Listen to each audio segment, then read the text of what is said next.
Continuamos ahora con la evolución histórica de la responsabilidad del Estado. Dijimos que se dividía en etapas y que era de formación mayoritariamente pretoriana. Llegamos hasta la cuarta etapa, en la cual luego de habilitada la demandabilidad vienen una serie de fallos muy importantes que son Devoto, Ferrocarril Oeste y Badel, y en Badel encontramos la fisonomía actual de la responsabilidad del Estado de forma objetiva y directa, basada en la teoría del órgano, en la cual la falta de servicio se acredita viendo el actuar de un órgano administrativo sin importar la negligencia o el dolo de las personas que integran ese órgano, en cuyo caso puede haber responsabilidad de los funcionarios, pero es otra cuestión. Aquí lo que vemos es la responsabilidad del Estado, que se rige por la teoría del órgano y es objetiva y directa. Luego de ello, debemos decir que el gran cambio se da en el año 2014. En el año 2014, el Congreso Nacional sanciona una ley de responsabilidad del Estado. Esta ley, la 26.944, receptó mayoritariamente los aportes que había hecho la jurisprudencia sobre la materia en la evolución que tuvo el Instituto. Allí podemos encontrar en una ley de 10 artículos los principales conceptos que rigen la responsabilidad del Estado. Es muy importante conocer la jurisprudencia porque nos va a hacer simple la lectura de la ley. Vamos a encontrar allí expresiones que las vamos a entender luego de haber comprendido el proceso jurisprudencial. Así que es muy importante que puedan leer la ley, pero antes haber leído la jurisprudencia. Y en ese sentido, la ley la podríamos identificar como la quinta etapa, la etapa de la regulación concreta de la responsabilidad del Estado, que es del 2014 hasta adelante, hasta la actualidad, y que esa ley solo rige para el Estado Nacional, dado que la responsabilidad del Estado es una materia local, cada provincia puede regularla, y la propia ley federal así lo reconoce.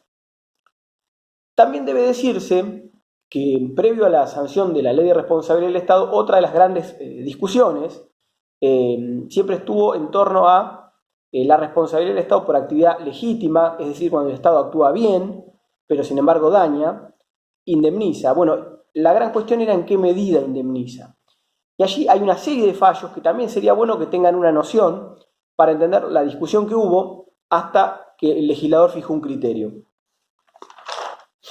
Esa lista de fallos, que la van a encontrar en casi todos los trabajos en la materia, son los casos Sánchez Granel, Motor 11, Jucalán y el Jacarandá.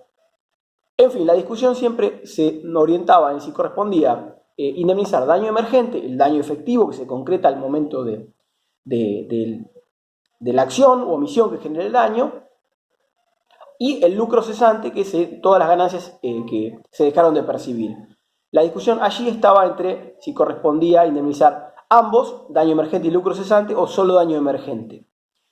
Un precedente muy importante en esta materia es Motor 11, del año 89, en la cual, en ausencia de una legislación respectiva de la materia, no había en aquel momento una ley de responsabilidad del Estado que dijera hasta dónde había que indemnizar, y se dispuso por remisión a la ley de expropiaciones, por considerar la materia más parecida, analógica y de derecho público, que correspondía solo el daño emergente. Este criterio, el criterio que se plasmó en Motor 11, no todos los criterios se siguió, hubo otros que reconocieron daño y lucro, pero el legislador en el año 2014 consagró este criterio.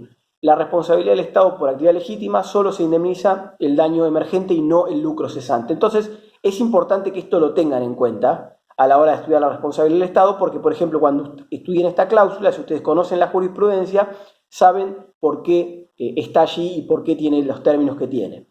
Así que aconsejamos tener una lectura de la jurisprudencia histórica, un proceso que fue gradual y que llegó a la ley de responsabilidad del Estado. En ese sentido, es estudiar la parte histórica, los procesos por los cuales se llegó a la ley y las discusiones en torno a la responsabilidad del Estado por actividad legítima. Así que eso es un poco el panorama de la evolución histórica del Instituto de la Responsabilidad del Estado, y aportarles un elemento más, que es el referido a en el orden provincial. En el orden provincial, a partir de la sanción de la ley, todas las provincias y la nación, antes de la ley, aplicaban analógicamente las normas del Código Civil, siempre adecuadas a la esencia del derecho público, pero acudían allí.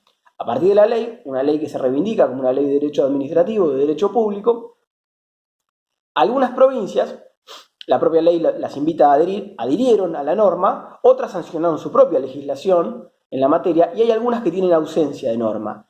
En aquellas provincias donde hay ausencia de norma, se sigue aplicando básicamente algunas pautas de su derecho público local o a pautas analógicas del Código Civil. Así que ese es un poco el panorama que se tiene actualmente de la responsabilidad del Estado, tanto en el orden federal como en el orden de las provincias. En la provincia de Buenos Aires, puntualmente, y donde estamos situados, la provincia de Buenos Aires aún no adhirió a la ley ni tampoco sancionó un cuerpo legal que legisle la materia en particular.